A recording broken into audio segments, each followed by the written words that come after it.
long ball is going to go for a touchdown. The game's over. Webster Slaughter. Metcalf will go for the score. Unbelievable. 45-40. Run, William, run. He's got blockers in front. 5. Touchdown. Joshua Cribbs turns disaster into a score. Sight wants it all on this one for Logan, and he is there. Jim Brown to the 30. Jim Brown is going to go in for another touchdown.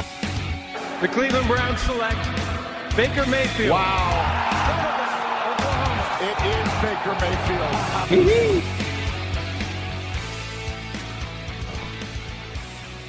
Hello, Cleveland. Welcome to another episode of the 1085 Draft Podcast. I'm your host, Joki, and on this joyous Victory Monday, for a different reason, I am joined by my co-host, Jack McCurry of the North Coast Sports. How you doing today, Jack? I'm doing well. I guess we could call it a Victory Monday of different sorts, obviously, but I think Browns fans were disappointed yesterday, but there's hope once again in Cleveland during today. Yep, the Browns did lose to the Steelers yesterday, but it is a Victory Monday because Hugh Jackson has been fired from the Cleveland Browns. The news came down about 45 minutes ago.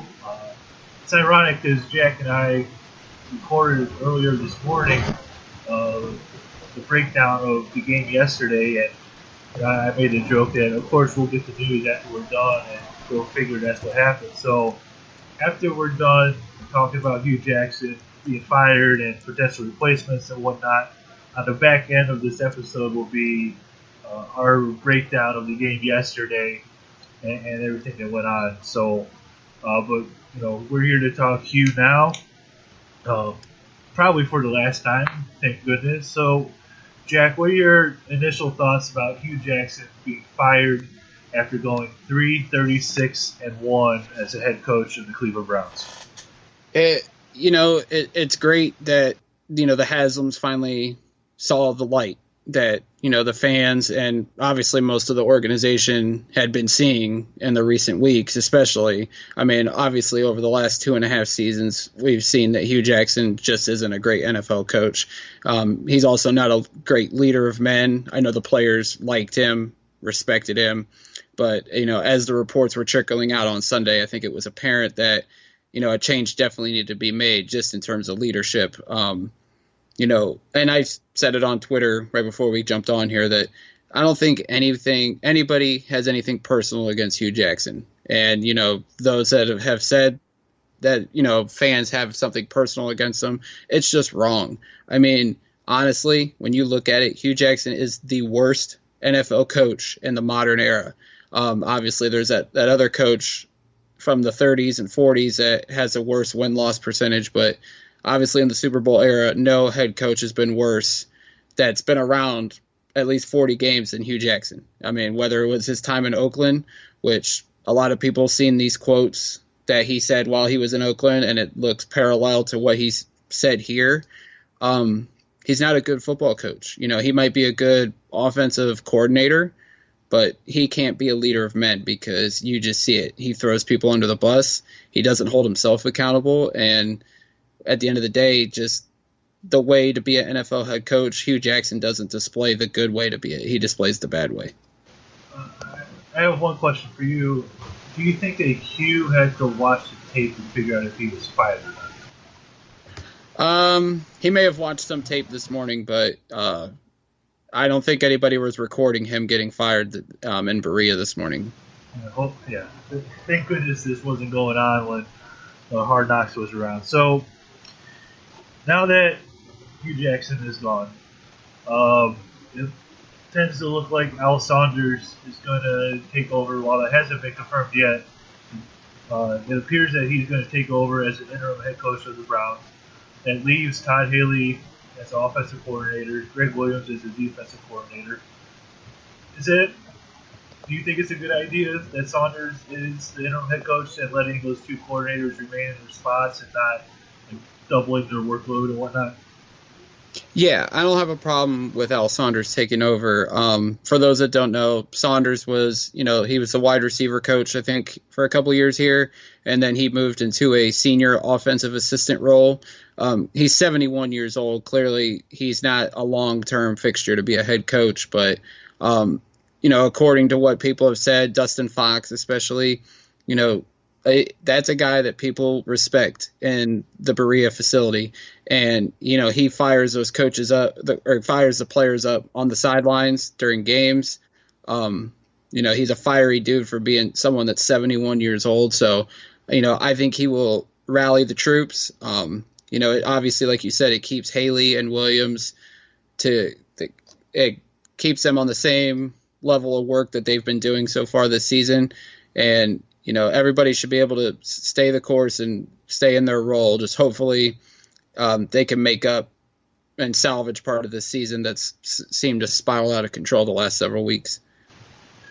Do you think that this move was ultimately decided because you could see Baker Mayfield starting to hit that rookie wall?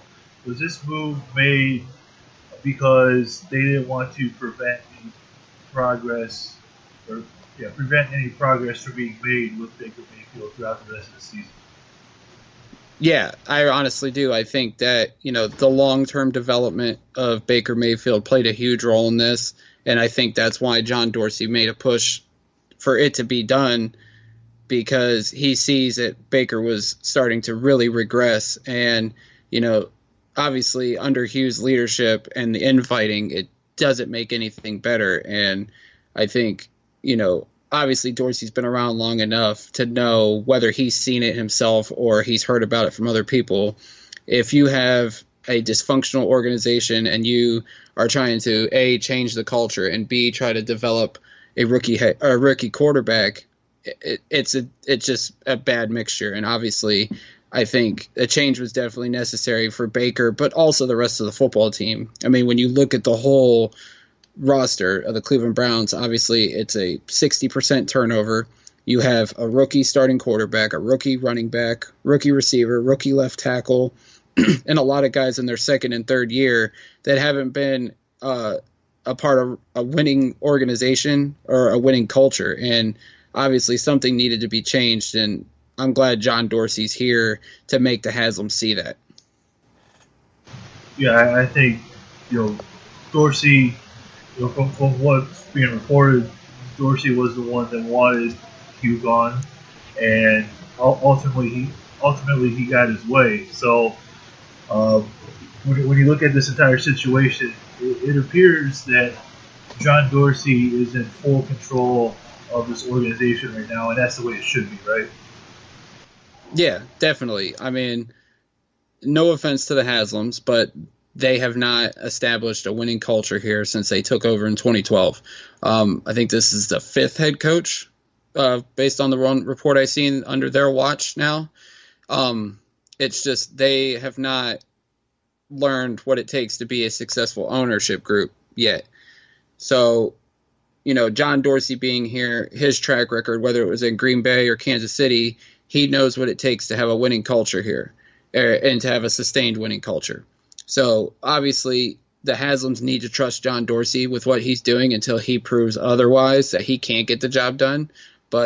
And Benjamin Albright even said it, John Dorsey is running this organization. And, that's great to know. You just hope that when, the real coaching search starts, which hopefully it's starting immediately, that John Dorsey is running the show. John Dorsey gets to pick the head coach, because honestly, when you look at the Haslam's record of picking new head coaches, they haven't had the greatest track record. All right, let's dive into some potential candidates. There's always those hot names out there, and the names that are really hot right now are John DeFilippo, who's the Vikings offensive coordinator, Lincoln Riley, the Oklahoma head coach, Matt Campbell, the Iowa State head coach, and I guess you could throw in Josh McDaniels as the other hot name that's out there, because last offseason he had the Colts job, remake guy and whatnot. So when you look at those four, is there any one of those four that piques your interest more than the others? Right now, when I'm looking at top head coaching candidates, and obviously, I've been thinking about it probably all the way back to training camp just because I knew Hugh Jackson was going to be gone after the season. But when you look at it, obviously at the top of the list, John DeFilippo is the hot name for me right now. I loved what he did here in his one season as offensive coordinator back in 2015. Yeah, it was a struggling season and the Browns only won 3 games, but he seems to get the most out of the talent that was on the field. I even said it a couple weeks ago. He made Johnny Manziel look like a somewhat decent NFL quarterback despite Manziel's off-the-field issues. He got a lot out of Josh McCown and, kind of resurged Josh McCown's career to the fact that he's still in the league at 39 years old when some people probably thought 4 years ago he was done. But, he's a name that I like. The Lincoln Riley rumors are obviously out there and they're running rampant now on national TV. But, I just don't know enough about Lincoln Riley yet to say, man, I want him as my next head coach. And honestly, if you wanted like a quick analysis to me, when I see Lincoln Riley, I think Chip Kelly. And it scares me because I loved Chip Kelly coming out of Oregon and I wanted him to be the coach here back in 2013, but he didn't work out in Philadelphia or San Francisco. So, obviously I'm going to have to dive in more to these head coaching candidates, but DeFilippo is probably my number one guy right now. Yeah, I think I'm with you on that. Obviously, when you're looking at this list of guys, Flip obviously has been in the NFL. Now, McDaniels has been a head coach before, which, there's always that level that always helps, but obviously that didn't help with Hugh Jackson. When you look at Lincoln Riley and Matt Campbell, obviously those are both college coaches. There's going to be a huge adjustment period for them adjusting to the NFL game. It's not going to be a plug-and-play situation with those guys. There's going to be a learning curve. And when you look at how the Browns are set up now, they're probably going to be looking for a head coach that they're going to be looking for Sean McVay, a guy that's going to come in here right away with the quarterback of the future in Baker Mayfield and get this thing off the ground running right away. They're not going to be looking to, in 2 years will be this, in 3 years will be this. No, the first year of the head coach that's here next year, they're going to be looking to hit the ground running big time. And they're going to have high expectations because this roster has been turned around so much in just one offseason that the talent is here for this team to win. I think we've seen that. But, just the coaching has held everything back so far. When you're looking at these candidates, you're going to want to find that Sean McVay. Do any of these 4 guys scream that to you? I don't know yet, honestly. I think it's Sean McVay. No one knew who the guy was, I think, at the time when he got hired by the Rams. I mean, I think when you look at what he's done with the Rams and now everybody's trying to find that next guy, there might not be another next guy. I think that's the thing. It seems like it happens, it's like you go back and look at the Patriots. How many Patriots assistants have been named, have been head coaches or trying to find the next Belichick? There's only one Bill Belichick. There might only be one Sean McVay out there. I just think that the Browns need to go out and find who they think and who John Dorsey thinks is the best candidate, who has, great attention to detail, is always thinking 2 or 3 plays ahead as a lead, and a guy that's going to come in, change the culture, and hold everybody accountable. I think, we keep looking for, the next Sean McVay, or, in the NBA, we're looking for the next Brad Stevens. Those guys might not come around often. I just want the Browns to go out and find the right guy so we don't have to do this every 2-3 years like we've been doing since '99. When you look at John Dorsey, obviously he somewhat had a hand in, I want to say he had a hand in hiring Reed, right? In Kansas City? I would say more or less Reed had a hand in bringing Dorsey along because I think obviously Andy Reid, has as big of a name a head coach as he's been. I think he brought Dorsey along more than Dorsey brought Reid along. Would you say that maybe Dorsey is looking for more of an Andy Reid kind of guy versus a Sean McVay kind of guy? Because that's who he's worked well with in the past with Kansas City. I would think so. I mean, when you look at Kansas City, the owner, or Andy Reid reported to the owner, Clark Hunt, but he also said that Dorsey had final say on personnel matters. So, I mean, you would probably get that here. But you know how the Haslams kind of structure the organization as they have in recent years, where everybody reports to the Haslams. But I think, honestly, if Haslam trusts Dorsey enough, then everybody should have to report to Dorsey, and the Haslams just need to sit back and let Dorsey do his thing. Obviously, they trust him enough where they fired Sashi Brown and hired Dorsey on the same day when they were obviously interviewing people for a month prior. But yeah, I would think Dorsey would want someone that he can coexist with, but also would report to him rather than reporting to the Haslams.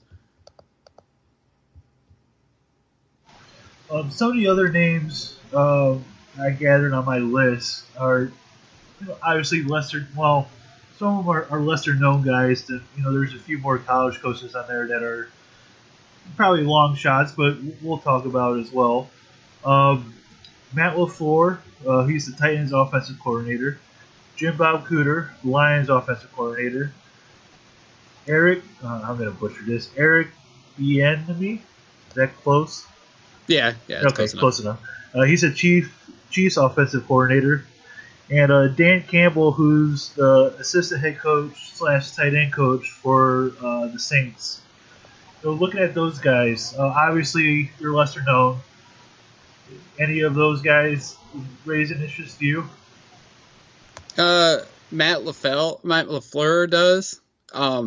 He worked under Sean McVay, so I mean, obviously only for a year, but he had to have learned some things under McVay during that time. And obviously, the Titans' offense doesn't look sexy by any means, but being an understudy of McVay, maybe he learned some things. He obviously probably didn't learn everything, only being under a year.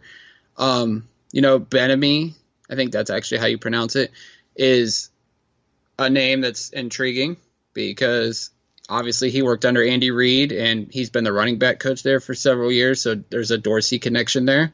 Cooter is an interesting one, just on the name alone. Obviously, a guy named Jim Bob would be hilarious, but he's been around Matt Stafford for a while, so he knows how to get the best out of his quarterback. And obviously Detroit's starting to turn the corner now under Matt Patricia. I know a lot of people were frustrated with him, but they have a solid running game, and obviously Matt Stafford's one of the top quarterbacks in the league, so the Lions offense is taking off. So a lot of these offensive coordinators are intriguing.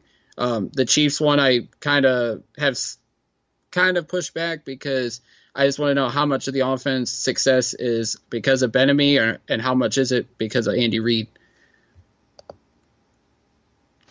I would say most of it is from Andy Reid. The second most of it is from Patrick Mahomes, and the enemy is probably the third on that list. But obviously being under Andy Reid for so long, you're gonna pick up some things, and I don't know Kansas City well enough to speak on how much role he actually has and whatnot in that offense, but.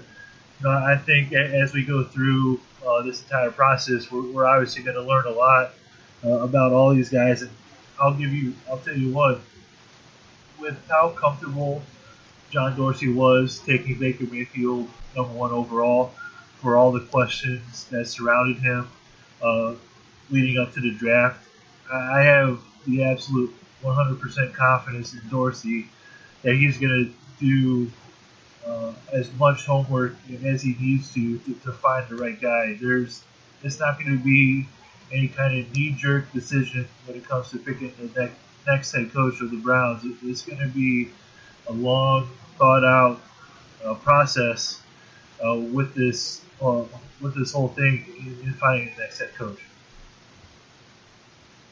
Yeah, definitely. I mean, Dorsey's going to go out and get who he thinks is the best option to be the Browns' next head coach.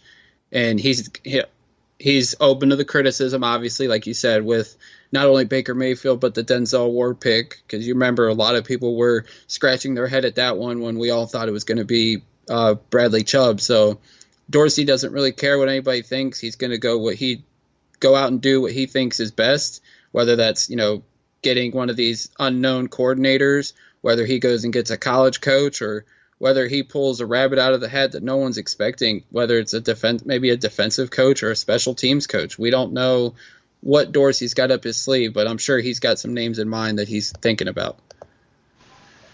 There's 3 more names on my list that are very interesting, only because anytime there's NFL head coaching spot open, these 3 names seem to pop up. And they are David Shaw, who's the Stanford head coach, Jim Harbaugh, who's the Michigan head coach, and Urban Meyer, who's the Ohio State head coach. I would say Harbaugh is probably more likely than the other 2, but do you think that any of these guys would leave their current situations to take an NFL job at this point? I would think Harbaugh is the most likely, like you said. I mean, he's having success with Michigan this year. They're 7-1, I believe, and they're right in the thick of the college football playoff as well as the Big Ten. Obviously, they got a showdown with Ohio State at the end of next month that'll lead them one way or the other. I don't see him leaving Michigan anytime soon. I could be wrong, though. I didn't see him leaving San Francisco to go back to Michigan. With Urban, his health worries the hell out of me just watching him on the sidelines when he just looks like he's so tired. And then last week against Purdue when he was hunched over, it makes you wonder how healthy is he at this point. And then David Shaw is always a name that gets brought up every year with head coaching changes, but I think he's very comfortable where he's at in Stanford. And if he would have been in the NFL, I think he would be here by now.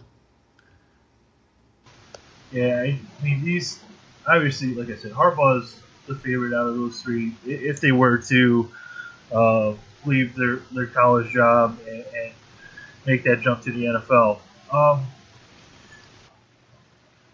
Yeah, Anthony, Benjamin Albright just tweeted out about 20 minutes ago. He says, yes, the Browns do have a short list they're working up, and there are some college names on it. Campbell and Riley are included.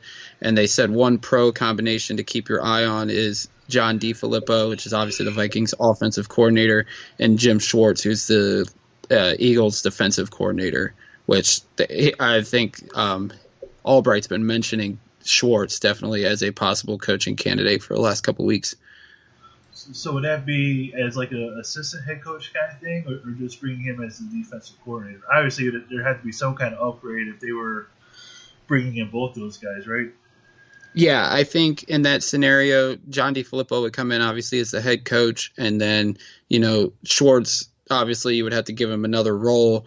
I would think he would come in as the defensive coordinator and probably assistant head coach, which I think would be good because Schwartz can help DeFilippo as a first-time head coach. Schwartz has obviously been head coach before, and they had that connection. They were both in Philly the last couple years, including the Super Bowl run last year. So if they go with that connection, I'd be ecstatic because I love DeFilippo, and I always thought Schwartz had a great defensive scheme, whether he's in Philly or Detroit.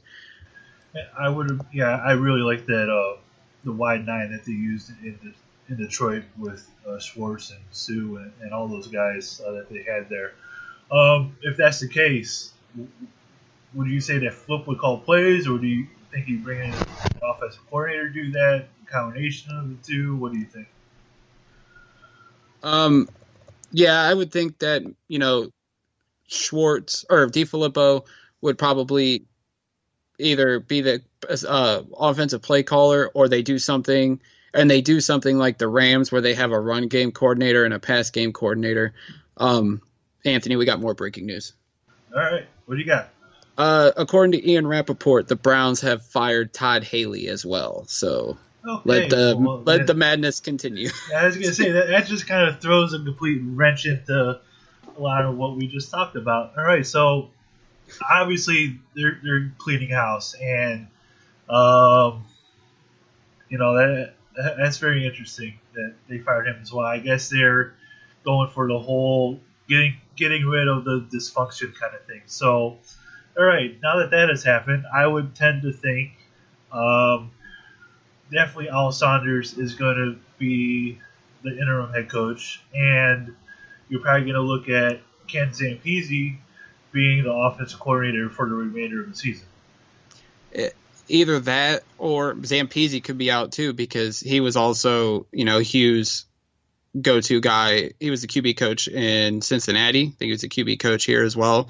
He could be elevated to offensive coordinator. Also look at potentially Adam Henry, the wide receiver coach, Freddie Kitchens, the offensive coordinator, who did actually do some play calling during the final preseason game against Detroit as a tradition that Haley would do, where he would let one of his assistants call plays. So this is going to be very interesting. Also, Rappaport said that the team staff is having a meeting at 2:00, and there's supposed to be a media session at 2:30. So this is going to be very interesting today. Yeah, I mean, it's wow. I wasn't expecting that one. I thought, one was gonna survive the other, and I guess they axed both. And like I said, I guess what they're trying to do is eliminate the dysfunction on that coaching staff, and with the young team, obviously, when you have 8 games left in a season, you're going to be building towards the future, and any kind of madness in house is going to prevent this team from growing to where it needs to be. So, getting rid of both Todd Haley and Hugh Jackson is that's pretty shocking to me, and I guess we'll learn more here, in the next hour or so. Obviously, it's about 1:10 p.m. right now as we're recording. So I think that's the first time we've actually had something break while we've been talking. So that's nice to have. But when you're looking at the situation now with both those guys being gone, I mean, I've completely lost my train of thought. This has thrown me off so much that I've lost my train of thought of how I want this to roll out here. When you're looking at this situation now with both these guys gone, obviously you're trying to develop Baker Mayfield, and now that both the head coach and offensive coordinator are gone, do you have any faith in these guys on the coaching staff that are left, Zampese, Saunders, Kitchens, whoever? Do you have faith in these guys that they can somewhat salvage Baker's rookie season in preparing him for at least next year? I mean, you would hope, but obviously firing both the head coach and offensive coordinator is definitely interesting. At this point, you got to hope that Al Saunders, if Ken Zampese's here, whoever's here left at the end of the day. I mean, there could be more firings coming. You just have to hope that they can salvage what's left and, try to keep the team, and especially Baker, just keep going and just not give up. I mean, there's 8 games left. They can't let these guys give up, because obviously Dorsey's going to be watching and making sure that, these guys go out and give it their all and compete despite, all the turmoil and change that's coming. Well, it just seems that both John Dorsey and Jimmy Haslam got their wish. Both those guys are gone. So it's interesting that they came to that consensus. I mean, maybe when they informed the staff, maybe Haley said, "I'm out too," or something, and I don't know. It's just very interesting to me that they would fire both of those guys, or more so Haley after they fired Hugh. That one definitely leaves me scratching my head. Well, I think we've covered as much as we can with what we've talked about with the events that have gone on. Is there anything else that you want to discuss? Nah, I think we're good for this part. If there's anything else, obviously we'll cover it later this week on the pregame show. Yeah, definitely. Coming up next, earlier today we recorded the game recap with the Pittsburgh Steelers and broke down that game. So coming up next, you'll hear that. We're just going to jam everything into one big episode for you guys instead of doing two separate ones. Obviously, when you have a big change like this, we want to get on here and talk with you guys. So coming up next is our Pittsburgh game recap, and we'll be right back. That game was pretty ugly yesterday, and just with the offense yesterday, they couldn't get things going. In the first quarter, they were able to move the ball a little bit. They were able to get a couple field goals early. I think because they weren't able to turn those field goals into touchdowns early, that's what ultimately cost them the game. They completely lost momentum after that. And, when you look at this offense yesterday, Jack, what was to you the biggest reason they couldn't continue to move the football? It was just execution. Whether it was, penalties, whether it was just, the Steelers catching on to what the Browns were trying to do offensively, it just seemed like we would get drives going and they would just stall out. Like the opening drive, we took almost 6 minutes, moved the ball down the field, got it into the red zone, and then we just couldn't execute. And whether it was, Landry yesterday, it seemed like they were trying to do these short little screens with him, and it just wasn't working. And then, like a penalty would back us up, or Baker would take a hit. It just kill us, and then we have to settle for field goals. And then even at that point, you're iffy because you have a rookie kicker, and he started out strong, but then he started missing kicks again. So I just think it was execution on the Browns' offensive side. They just failed to execute and put points on the board when we needed it to. To me, the biggest glaring issue on offense yesterday was the offensive line. T.J. Watt and Cam Hayward absolutely abused Desmond Harrison and Chris Hubbard yesterday. And, we've talked about the O-line consistently throughout the season. And I think you could say yesterday was by far the worst game of the year for both Desmond Harrison and Chris Hubbard. Yeah, our buddy Jeff Lloyd called them a jobber tag team in the WWE, which had me absolutely rolling on the Locked On Browns post game. But yeah, Harrison has taken a step backwards, and I don't think it should be a surprise to anyone. Yeah, he does have the traits to be a left tackle, but we're looking at a guy that was undrafted, who didn't play football last year and the year before that, I believe. And then, as for Chris Hubbard, this is one of John Dorsey's, big mistakes so far as general manager of the Browns. He gave him, I think it was $38.5 million on a contract. And Hubbard, while sometimes he's the top graded offensive lineman, and sometimes it's one of the top graded offensive players on the Browns, according to Pro Football Focus, he looks completely lost. And, it just makes you wonder, if Pittsburgh liked him, they probably would have brought him back, but clearly they didn't. Props to him for getting that contract from the Browns, but he hasn't lived up to it so far through 8 games. Would you say, and we've talked about this a little bit before, but the way the whole left tackle position was handled in the offseason, and I don't know who you want to place blame on, whether it was the coaching staff, whether it was John Dorsey, or who you want to place the blame on. But the way the entire situation was handled in the offseason, after Joe Thomas retired, through training camp, and just before the season started with putting Harrison in there, what would you say was, I don't want to say what was the biggest issue, but where did you think it all went wrong with the entire thing? Did they not sign the right guy? Did they not have the right plan in place? Was it the coaching staff making the wrong decision by not starting Batonio there to start the season and letting Corbett start at left guard? Would we have been worse off if that would have happened? What do you think? I think there's a blame that can go all around. I think, obviously Joe retired. I think it was like a week or two right before free agency. The only guy out there on the free agent market was Nate Solder, who took the big money contract with the Giants. And right now, thank God that the Browns didn't pursue him, because he doesn't look very well right now. And, the Giants are a mess, but Solder hasn't panned out so far. And then, you look at the draft. We took Corbett 33rd overall. And, he hasn't played yet. And I know a lot of people are venting about that just because, if they would have went from day one with Batonio at left tackle, they could have drafted Will Hernandez. He could have been a plug-and-play starter from day one. He's actually planned out for the Giants.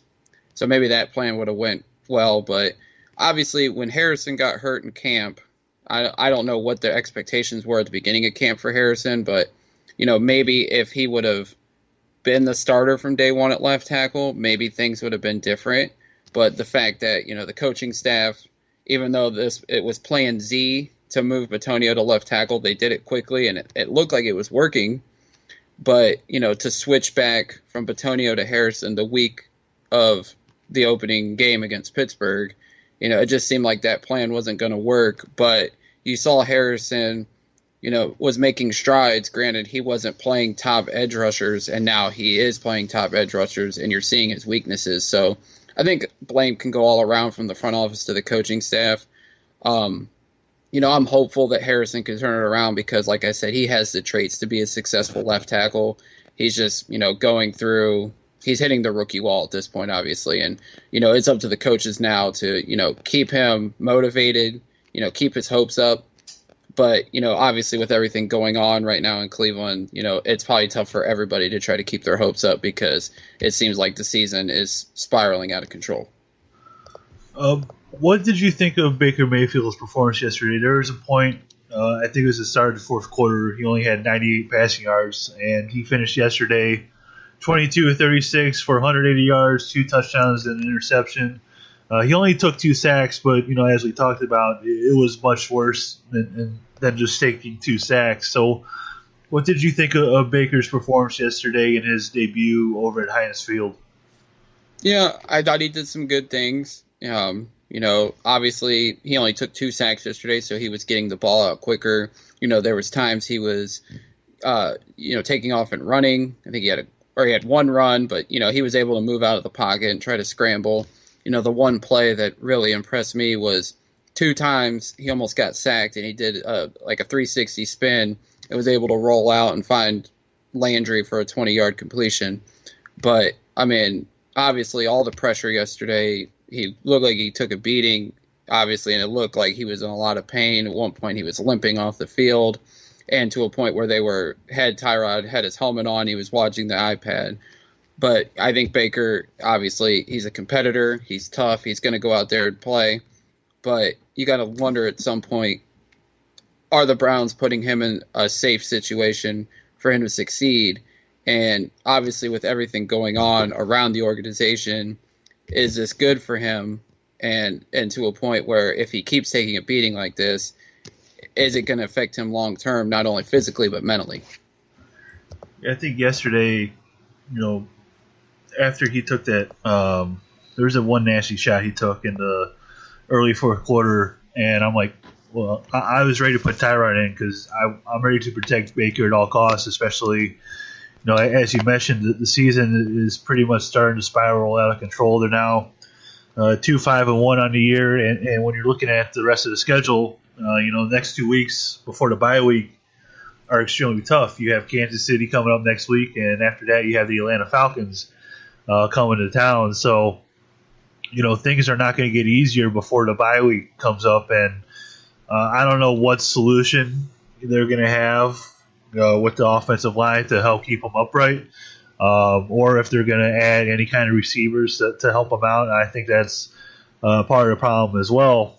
So, when you're looking at this whole situation, it's going to be very interesting to see what happens over the next couple of weeks because, if things get really ugly, with the offensive line, even worse than it has been, I'm ready to put Tyrod in just to save Baker because, at some point there's going to be a situation to where, things are lost, and are you really going to be able to continually develop Baker Mayfield if he's running for his life for the entire football game? Exactly. And it brings me back to 2010 when Colt McCoy came in as the starter. Obviously, we had lost Delhomme, we had lost Seneca, we had to throw Colt out there when I think the plan was that 2010 was going to be a redshirt season for him. He came out early and he sparked the team. They beat the Saints, they beat the Patriots, they were competitive against the Jets, who were a Super Bowl contender at the time. And then, Cole just started taking absolute beating, and I think it affected him, not only physically, but mentally. I think he ended the season injured. I think he hurt his elbow. And, I think it broke some of Colt's confidence just because the Browns weren't, putting the right pieces around him, especially up front on the offensive line. Granted, we had Thomas and Mack at the time. And you look now, obviously, at this offensive line, you have Zeitler, who's kind of taken a step backwards, but you have Bitonio, and then you have a bunch of other guys that aren't playing well right now. Tretter's basically playing on one leg because of his high ankle sprain. I mean, you have guys that can come in and play that have done it before. Well, Greg Robinson to a degree. I think, do we still have Spencer Drongo on the team? I think we do. I'll look it up while you're talking. I don't remember if we cut him or not, but we have Drongo. You obviously have Corbett, who is the 33rd pick in the draft. If we're not playing him at this point, people could say it's a flop. Maybe the Browns are slowly bringing him along. But if Tretter can't play and he can't be his most effective, I would take him out. I would put Corbett at center. If the tackles are struggling, insert Greg Robinson in there. He's done it before. Yeah, he's not the most effective and trustworthy offensive tackle, but it's better than nothing at this point. Maybe you go back and make the switch and put Bitonio back to left tackle, slide Greg Robinson at left guard. He's played guard before as well as offensive tackle. So, we have backups, and if the guys aren't healthy and they're not performing, make the change. But obviously, this coaching staff, which we'll talk about it, I'm sure, on this episode, because that's a whole nother story.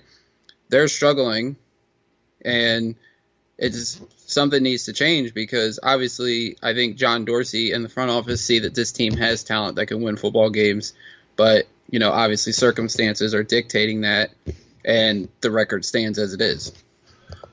Spencer Drongo is gone. Their backups right now are Corbett, Earl Watford, and Greg Robinson on the offensive line. So right now they only have eight guys for the O-line. Maybe one positive. Well, I think we have two positives from the game yesterday. Nick Chubb yesterday, I think, played okay. He had a few chunk plays that I think we saw his potential, and he had a few rushes. I think he had a 20-yarder, and I think he had a couple 10-yard rushes, and that would have left him at approximately 2 yards of carry after that. So a lot of that's the story of the offensive line and not being able to get things going. But I thought he played okay yesterday, and to me, Antonio Callaway has been struggling to say the least for the last few weeks, and the story broke late Saturday night about how before the Chargers game he got a speeding ticket on his way to the game at 7:30 in the morning, but he made a very difficult catch yesterday in the end zone, and I think finally maybe he's starting to put the drops behind him, possibly. You would hope so. If you look at the hope on offense yesterday, it was Nick Chubb. He had some pretty big-time runs, helped the Browns move the ball down the field. But obviously, negative runs are going to push his yards per carry down. He had 65 yards on 18 carries, which is around, I think, 3.5 yards per carry. Obviously, he showed you yesterday why the Browns decided to move Carlos Hyde to Jacksonville, because Chubb brings more explosion on his runs, and you could see it at some points yesterday. He has great vision, but the offensive line needs to perform better, create more holes for him, and I think you'll see Chubb continue to progress as the season goes along. And with Callaway, we talk about how his hands haven't been the greatest. He only needed one hand yesterday to make that touchdown, and that was also with Cody Sensabaugh draped over him, which ended up being a pass interference call, but we got the touchdown anyways. But, Callaway, I think he's going to be up and down all season just because of his inconsistent hands. But, you've seen yesterday, he can make plays. Damian Ratley had a nice 21-yard catch and run early in the game yesterday, and obviously Landry, he can make plays as well. I mean, he was wide open on that 21-yard pass from Baker when Baker did the double spin move. So, you see gleams and you see flashes on this offense, but they need to start building consistency and keep doing this game in and game out. And obviously, Steelers did a great job yesterday. They shut down Njoku. He wasn't even targeted. And, that opened a couple spots for DeValve. Granted, it was in garbage time yesterday. But, the Browns offense, I can see flashes, but I don't see enough consistency to give me hope anytime soon. And I think that goes with the offensive line, too. With the offensive line being so inconsistent, they're not able to, consistently run the football. They're not able to consistently pass protect. To allow Baker to have enough time to throw the football. So, to me, it all starts with the O-line and things that have been going on with that. With Njoku, his one target came in the end zone that ended up being a pass interference call. So, he officially didn't get a target, but, that probably was going to be a touchdown if he wasn't interfered with. But that was, ultimately, Callaway caught that touchdown pass for Baker. There was an interesting quote after the game from Mike Tomlin. They asked him, what did the Browns, or what was the Steelers' game plan from the first half to the second half? When the Browns kind of moved the ball a little bit in the first half, they asked him what did they do differently in the second half to counter what the Browns were doing. And his response was nothing. How do you take that quote, Jack? I take that as, Tomlin has no respect for the Browns, and obviously he knows that what's going on over there, and he knows that there's a lot of turmoil over there, and it's not going to lead to success. So he attacked it yesterday, and it showed in a big way. Yeah, and it's sad that that's how it was, but, things yesterday were not pretty offensively. Now on the defensive side, the first quarter was pretty good defensively. They pitched a shutout in the first quarter, but they gave up 2 touchdowns there in the second quarter. One, I don't know if you could put on Denzel Ward more so than the Derek Kindred, the safety on the one Antonio Brown touchdown pass that was 41 yards, but to you yesterday defensively, obviously we talked about how James Conner was going to be a handful. He ran for 24. He had 24 carries for 146 yards, 2 touchdowns. Roethlisberger had 257 yards through the air, 2 touchdowns. Antonio Brown had 6 catches for 74 yards. James Conner had 5 catches for 66 yards. Vance McDonald had 3 catches for 47 yards. So, the Steelers spread the ball around yesterday a lot in the passing game. Everybody got involved, and, what did you think of how this defense was somewhat able to keep up? Like you said, early on, they were able to hold them. They created a couple turnovers early, and, but once again, the offense failed to execute on those turnovers. But, as the game wore on, and I think when we talked about this before the show, the fatigue setting in on this defense. Yeah, they only had to play 70 snaps. Some guys only played in the mid-60s or less yesterday. But the fatigue setting in on the defensive side of the ball. I mean, we've played 4 overtime games this year. It's wearing these guys out. Larry Ogunjobi, as a defensive tackle, should not be playing 85 to 90% of the snaps. And you have to wonder, we brought these backups in, Anthony Zettel, Brian Price. It's just all those guys that are not getting enough playing time on the defensive front. And it's like, why do you have these guys if they're not going to play? You got to keep Garrett, Agba, Avery, Kirksey, and these guys fresh, because these are our horses for now and for the next couple years. And you're just wearing them down to a point where you can have to wonder, injuries are going to creep up on this defense soon. And it's like, why not play the guys? And, Myles Garrett took a shot at the defense, essentially took a shot at Greg Williams yesterday, saying that, they changed the game plan that they had from week one, and it showed yesterday. And the one touchdown, in my opinion, the long one to Antonio Brown, that was, Denzel Ward was covering him, and then the safety was supposed to pick him up, and he didn't, and Ward chewed out, I think you said it was Kindred, after the play. And then the second touchdown, if Randall would have had his hand like an inch closer, he could have been taking that one back to the house, and we could have been looking at it could have been the Browns were up front 13-7 at halftime instead of being down 14-6. So, I mean, the defense tried, but I think in the end they were just gassed at the end.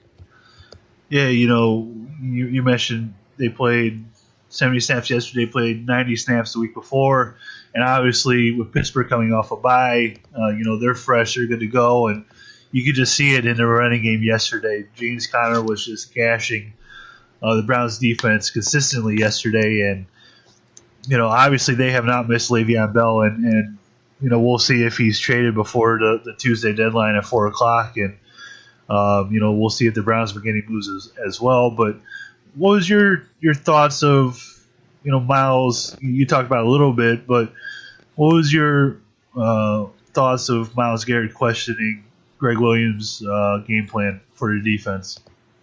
I mean, it's fair because you look at it. Week one, the Browns, pretty much shut down Pittsburgh's offense to a degree.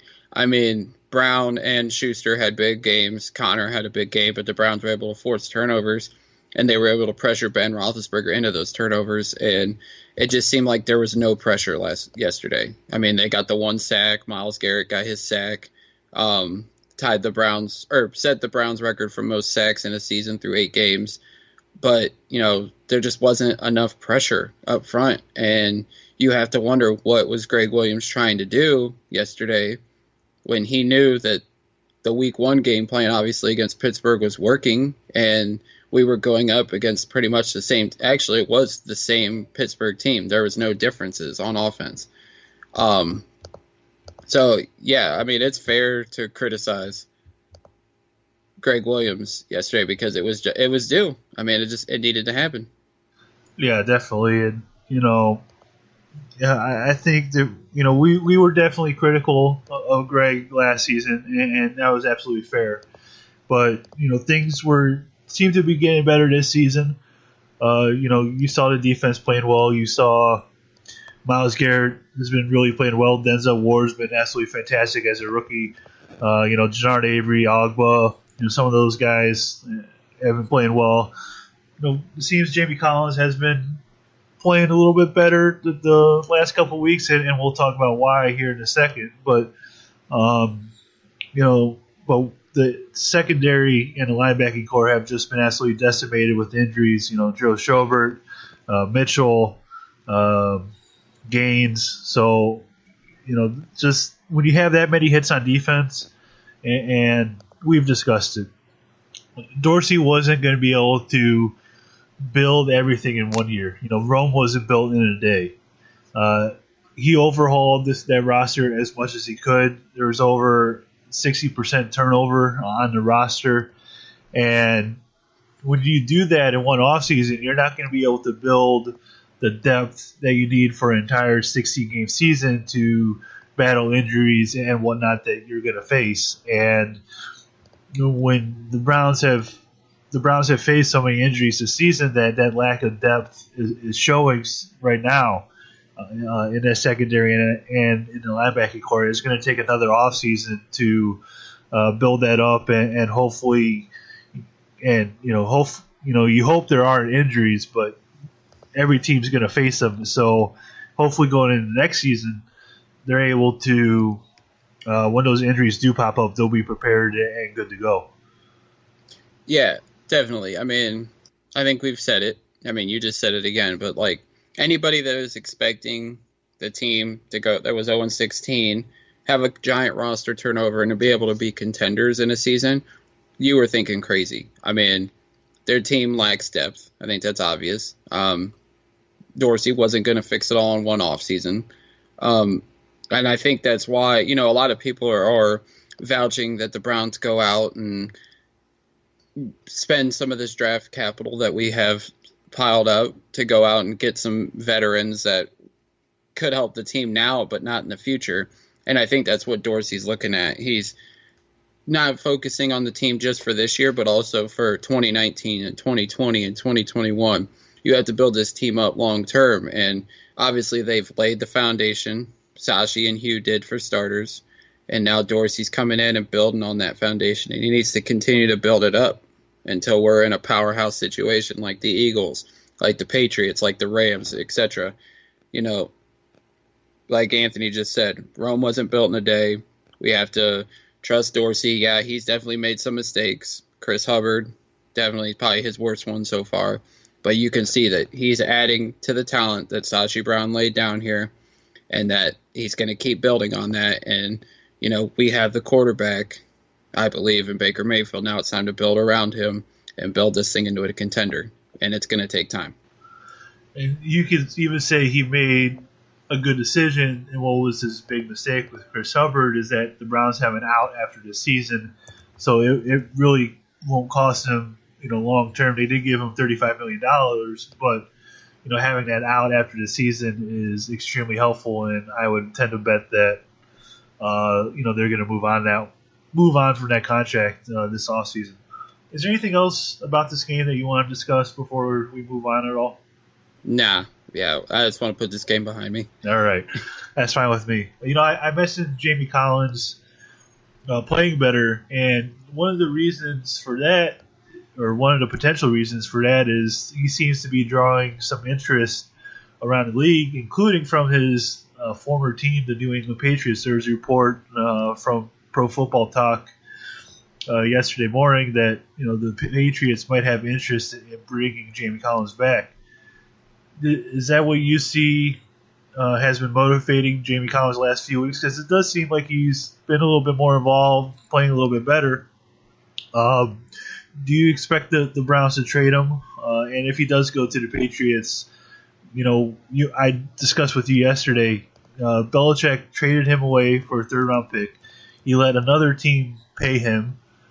If the Browns trade him back to the Patriots, the Browns are going to eat all the dead money on that contract. So, you know, the cap hit will be much lower than for the Patriots than what it would have been if they would have re-signed him. So is Belichick just playing like 4D chess with us over here?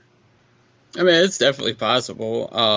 I didn't think that Collins going back to the Patriots was possible, but obviously the interest is there on the Patriots end. Like we talked about on the last episode, I don't know if the Browns are going to move Jamie Collins just because the linebacker depth is thin at the moment.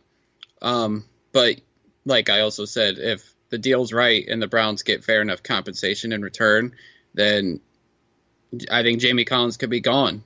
Just like with Tyrod Taylor, I think if a team comes calling by the deadline and offers us up something that we don't think we're going to be able to get, especially because these guys could be gone after this season, well, definitely will be gone, then I think a deal will be made. I think Dorsey doesn't want to, you know, essentially tank the season away, because I think he thinks his team could be better than it is, and I think we do too.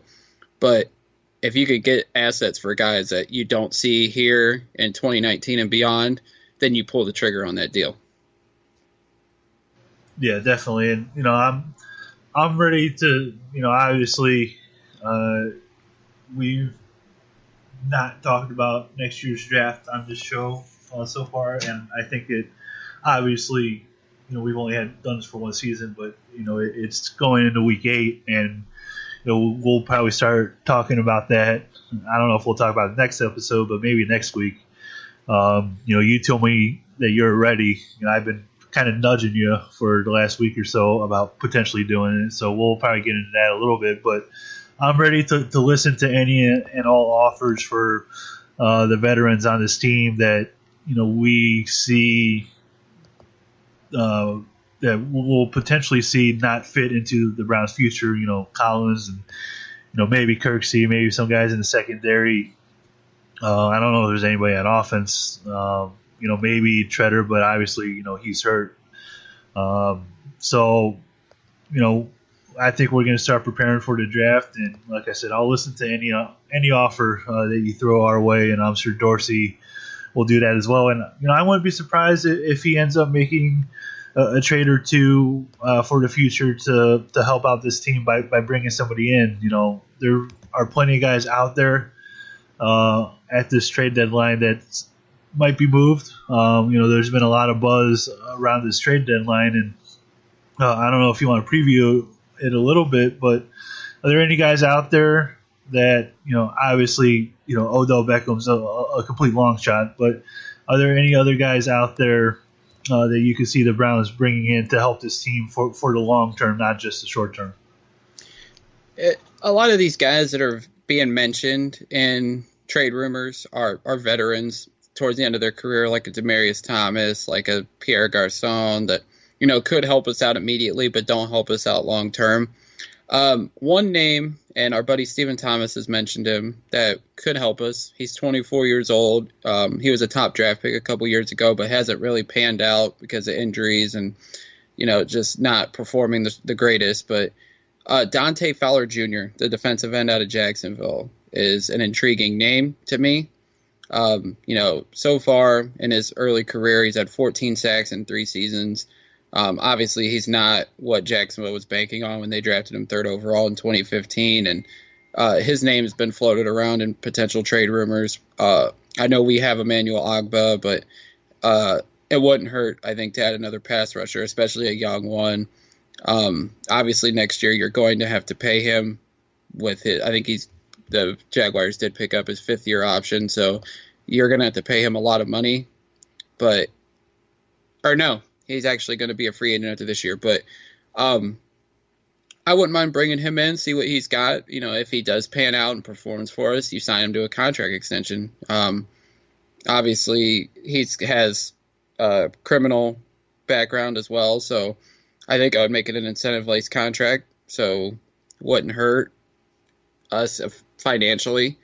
So that would be one name I would, and probably the only name that I would look at bringing in. Yeah, there've been a lot of talks about potentially bringing in a receiver. I don't know if there's any guy that you could bring in, that would really help this team in the long term without giving them a massive contract right away. And someone they mentioned Deshaun Jackson. I'm not for that. The guy's 31 years old. He has a massive contract, which is essentially a 1-year deal. So I'm not going to bring in any high price guys, that are going to cost a high draft pick. Maybe Odell's the only one, and like I said, that's a complete long shot. So I think we could finally put that one to rest. As we wrap up the show, Jack, is there anything else that you wanted to discuss? I know the coaching situation is one that we've discussed in the past. I don't know if there's really any more that needs to be said about it. I think we joke that something could happen soon. As soon as we wrap up here, I would imagine that something is going to happen. But is there anything else you want to say about it before we get out of here? You just want to let it go and discuss it if things happen over the next 24 hours? What do you want to do? Well, I think we need to discuss what was going on. The reports that came out yesterday from both Rappaport and La Canfora, because it's stuff that we need to discuss now. I mean, we can talk about it later if stuff changes, but I think we should talk about it now at least. All right. Yeah, go ahead and talk about those reports, because I'm sure you're a little bit more familiar than I am with them at this moment. Well, Rappaport was the first one to write something Sunday morning talking about, the dysfunction and the offensive woes, and he alluded to the fact that Todd Haley could be the one getting fired, not Hugh Jackson. And then Jason La Canfora, CBS Sports, which hasn't happened yet this season, but he brought back his annual tradition of writing about the dysfunction in Cleveland. And he also, talked about, the offensive woes, the infighting between Haley and Hugh. And he brought up a kind of a surprising tidbit that Hugh Jackson is not a very disciplinary head coach. He's letting players come in late. He's not making them adhere to the dress code when they go on the road. And, I remember, going back to Hard Knocks, because obviously that's when it all started between Haley and Hugh that, the public got to see. Haley talked about how this team needed to be more disciplined and how, whatever's gone on in the past, and obviously it's still continuing, not holding these players accountable, giving them off days, pretty much letting them do what they want. I think it's becoming more and more apparent why the players seem to love Hugh Jackson, because he's obviously a player's coach and he lets them pretty much do what they want to a degree. And, I'm kind of glad that Todd Haley's here and he's trying to change the culture. And obviously the infighting is continuing, but, it just continues to show why a change needs to be made. And if they're hinting at firing Todd Haley, then obviously and I said this yesterday, it gives me no hope for the future of the organization. And it obviously starts at the very top with the Haslams, because they're letting this go on. And I can't see why they continue to side with Hugh Jackson when it's apparent that he is the one that's continuing this dysfunction and this mediocrity that is the Cleveland Browns. You'll have to correct me if I'm wrong on this, but with Hard Knocks, the organization had final say over everything that got put out, correct? As far as I know, yeah, that is correct. So that whole thing that we saw, with Haley and Hugh back on Hard Knocks, that's something that the organization could have not put out there. And it almost seems like, I'm not one for conspiracy theories, but, I'll enjoy a good one every now and then. It almost seems that, they put that out there to set some kind of narrative, and you can almost see it continuing playing out, with the back and forth of, Todd Haley might be fired before Hugh Jackson. Hugh Jackson might be fired, and Todd Haley will be promoted to head coach. You just seen it go back and forth over the last couple weeks, and it's starting to get real ugly. And I don't know if this is something that can last until the bye week. Like I said earlier, the next two games are extremely tough. You have the Chiefs coming to town. Then you have the Atlanta Falcons coming to town. So it could get really, really ugly over the next 2 weeks. And, if nothing's done over the next 2 weeks, I don't know what the hell they're waiting for. Because obviously I think we've officially determined that this ain't going to work how it's set up right now. And I said yesterday, I have no problem with Hugh Jackson, the person, especially with everything that this man has gone through this training camp with losing two members of his family. But Hugh Jackson, the football coach, needs to go. And I don't know if they need to completely clean house with the coaching staff. I like Todd. I think he's done a decent job so far. I like Greg Williams. He's been much improved this year after he's been able to get guys to fit his defense.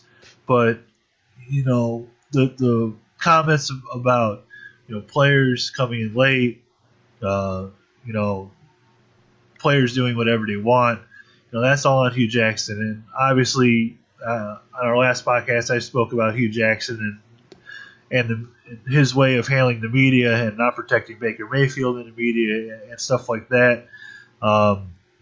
It's absolutely time for him to go. And, it's just a matter of, I don't know what they're waiting for. If they're waiting for the bye week to give the interim head coach 2 weeks to prepare for the next game so things aren't so ugly. But I don't know what the deal is. I don't know if you can make any sense out of it or not. Do you think, and obviously this opinion's been floated around on Twitter, do you think that and this is directed at the Haslams, that they're trying to prove to everyone that they don't have a trigger finger and they're just trying to see it through? Or do you just think that they're so on Hugh Jackson's side that they really don't care what anybody thinks anymore and they're just going to run the team that they see fit? Well, the they dispelled the trigger figure thing by letting him go, or by keeping him after 1-15 and 0-16. I mean, I think they proved their point that they were going to let this ride out as long as they can, and now we're getting to the point where it's hopefully it doesn't become too detrimental to Baker Mayfield's development and whatnot. But the guy is 36-1, or is it 37 now? Yeah, it's 36. 36. So he's might as well be 37. I know. I'm already counting next week, but he's 36-1. I think they proved their point. I don't know how much longer they could keep this guy as head coach to prove their point that they're not going to have an itchy trigger finger.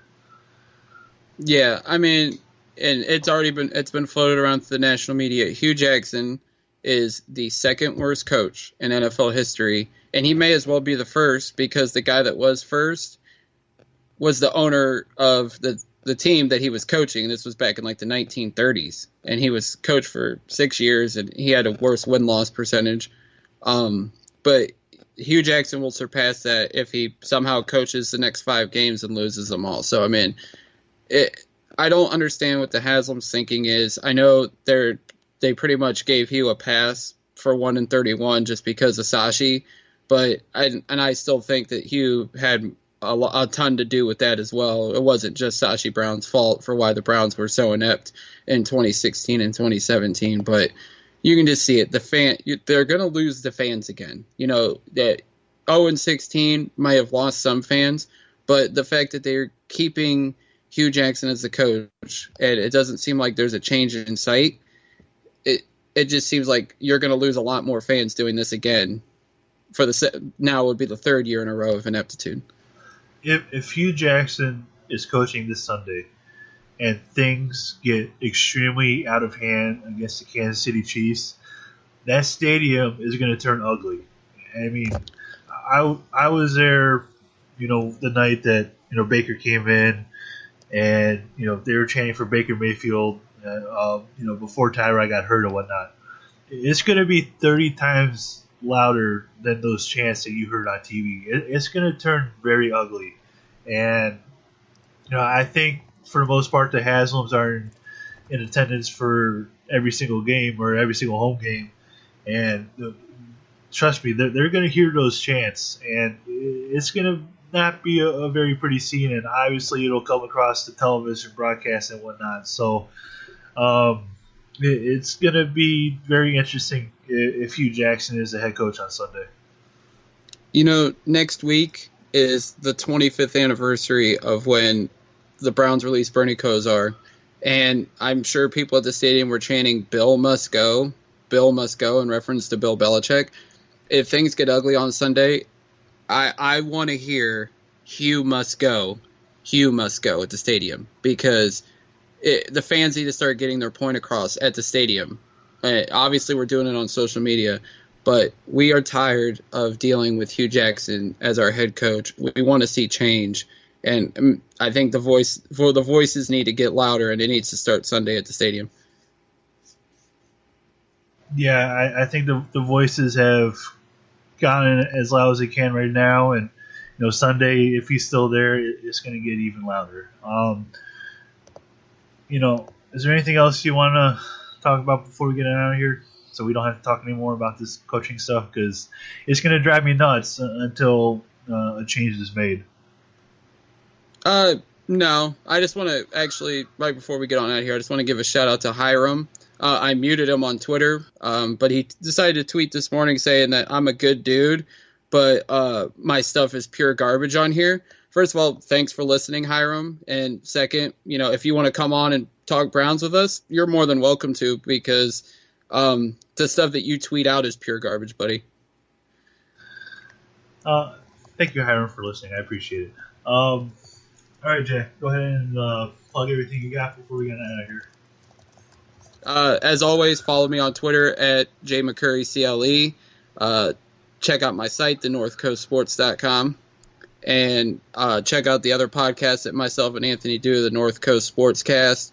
We'll try to get an episode out to you this week to talk about the other dysfunctional franchise in town, the Cleveland Cavaliers, as they have made now their 6th coaching change under the ownership of Dan Gilbert, and I think I might have a few choice words for Dan Gilbert when we finally decide to sit down and record. Hopefully by the time we record, they don't hire Rick Pitino as their head coach. I feel like that one's coming. I just feel. I do too. All right.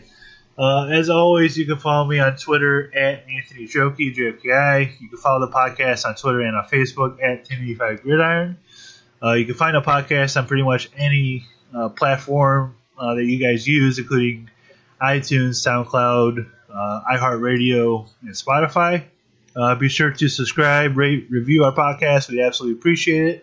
And as we get on out of here, I'll leave you with this, as I do at the end. Well, I cannot talk today. It's been a rough morning. I'll leave you with this, as I do at the end of every episode, and that is, Go Browns.